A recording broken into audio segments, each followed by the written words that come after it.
తమిళనాడు ప్రజలు ఓ సంప్రదాయాన్ని కొనసాగిస్తూ వస్తున్నారు. అదేంటంటే ఒకసారి ఒక పార్టీకి అధికారం కట్టబెడితే ఆ తదుపరి మరో పార్టీకి ఛాన్స్ ఇస్తారు. ఆ ప్రకారం చూసుకుంటే రేపు వచ్చే అసెంబ్లీ ఎన్నికల్లో ఎంకే స్టాలిన్కు అధికారం దక్కే అవకాశం లేదన్నమాటే. అయితే ఓటర్లు ఎప్పుడూ ఒకే పద్ధతికి కట్టుబడి ఉండాల్సిన అవసరం ఏమీ లేదు కదా. నచ్చితే ఉంచేస్తారు, నచ్చకపోతే దించేస్తారు. కానీ అక్కడి ప్రజలు ఓ ఆనవాయితీని ఫాలో అవుతున్నారు కాబట్టి ఇప్పుడు అన్నాడీఎంకేకు ఆశలు తన్నుకొస్తున్నాయి. ఆ ఆశల పల్లకీతోనే అన్నాడీఎంకే నాయకుడు ఎడప్పాది పళనిస్వామి మొన్న ఢిల్లీకి వెళ్లి అమిత్ షాను కలిసొచ్చాడు. ఆయనతో మీటింగ్ అయిపోయాక అమిత్ షా అన్నామలైని పిలిపించుకోవడం ఆసక్తి రేపుతోంది. మొత్తానికి కూలిపోయిన కూటమిని నిలబెట్టుకుని అయినా సరే ఈసారి స్టాలిన్ను దించేసి తాను పగ్గాలు చేపట్టాలని పళనిస్వామి కలలు కంటున్నట్ట. మరి తమిళనాడులో ఎన్డీఏ ఈసారి ఖాతా తెరుస్తుందా?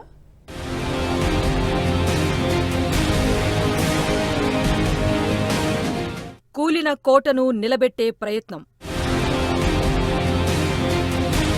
ఎన్డీఏలోకి అన్నాడీఎంకే రీ-ఎంట్రీ ఖాయమేనా? డీఎంకే పోయి అన్నాడీఎంకే పగ్గాలు పక్కానా? తమిళనాడులో అధికార మార్పిడి దిశగా ఎన్డీఏ సర్కారు అడుగులు వేస్తోంది.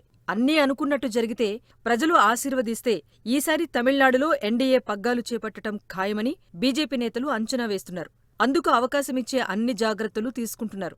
అన్నాడీఎంకే ప్రధాన కార్యదర్శి, మాజీ సీఎం ఎడప్పాది పళనిస్వామి అమిత్ షాను కలవటం, ఇద్దరు నేతలు సుదీర్ఘంగా చర్చించుకోవటం జరిగిపోయాయి. ఆ మీటింగ్ ఎంతో ఫలవంతంగా ముగిసిందని పళనిస్వామి ఆనందం వ్యక్తం చేయటాన్ని అండర్లైన్ చేస్తున్నారు రాజకీయ పరిశీలకులు.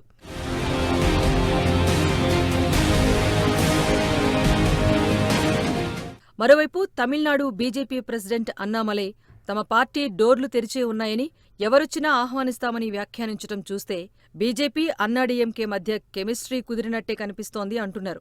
పళనిస్వామి అమిత్ షాను కలిసిన 2 రోజులకు అమిత్ షా అన్నామలైని ఢిల్లీకి పిలిపించుకోవటాన్ని బట్టి ఎన్డీఏ కూటమిలో అన్నాడీఎంకే చేరటం పక్కా అయిందని అంటున్నారు. దీంతో 2026లో జరిగే అసెంబ్లీ ఎన్నికల్లో తమిళనాడులో చాలా ఘనమైన మార్పులే చోటు చేసుకునే అవకాశాలు మెండుగా ఉన్నాయంటున్నారు. అదే ఆనందం అటు పళనిస్వామిలో, ఇటు అన్నామలైలోనూ కనిపిస్తుందన్న వ్యాఖ్యలు వినిపిస్తున్నాయి.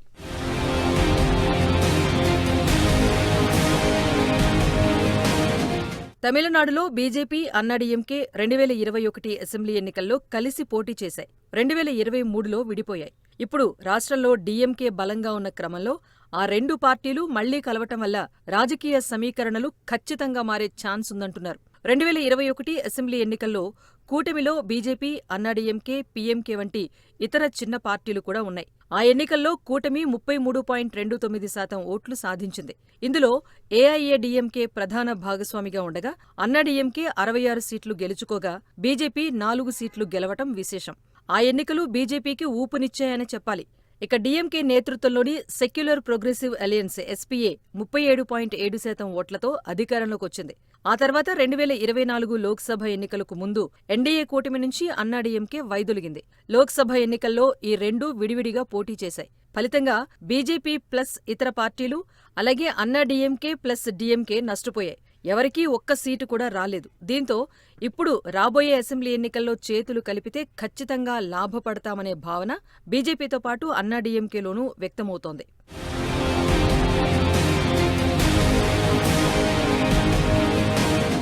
తమిళనాడులో గత 2 దశాబ్దాల్లో బీజేపీ ఓట్ల శాతం క్రమంగా పెరుగుతూ వస్తోంది. ముఖ్యంగా 2014 తర్వాత ఇది స్పష్టంగా కనిపిస్తోంది.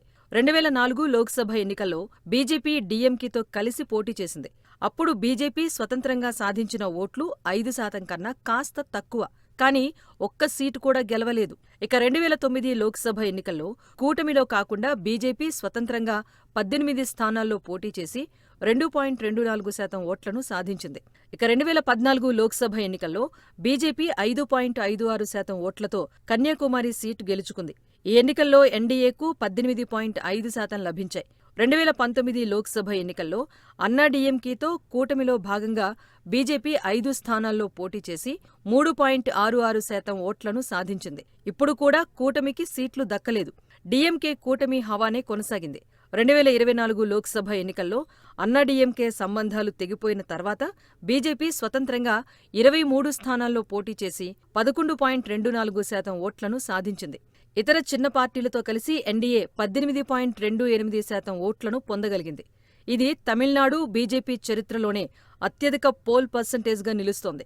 అయినా సీట్లు రాకపోవటం వేరే విషయం.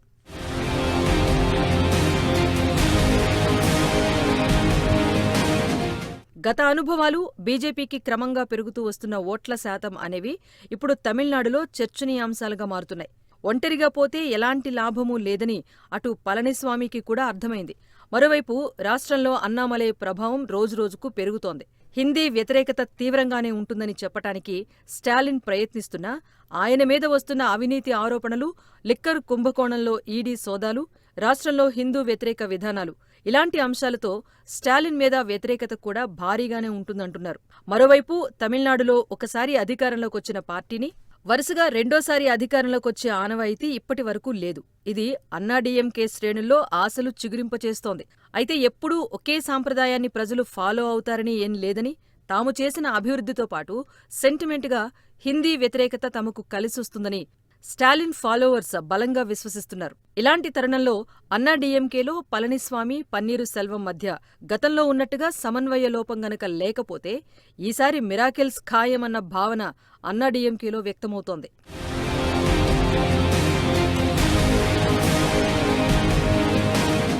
మరోవైపు ఆంధ్రాలో చంద్రబాబు నాయుడు ఆధ్వర్యంలో ఎన్డీఏ సర్కారు సక్సెస్ఫుల్గా రన్ అవుతోంది. అటు జనసేన అధినేత పవన్ కళ్యాణ్ కూటమిలో అత్యంత క్రియాశీలకంగా ఉన్నారు.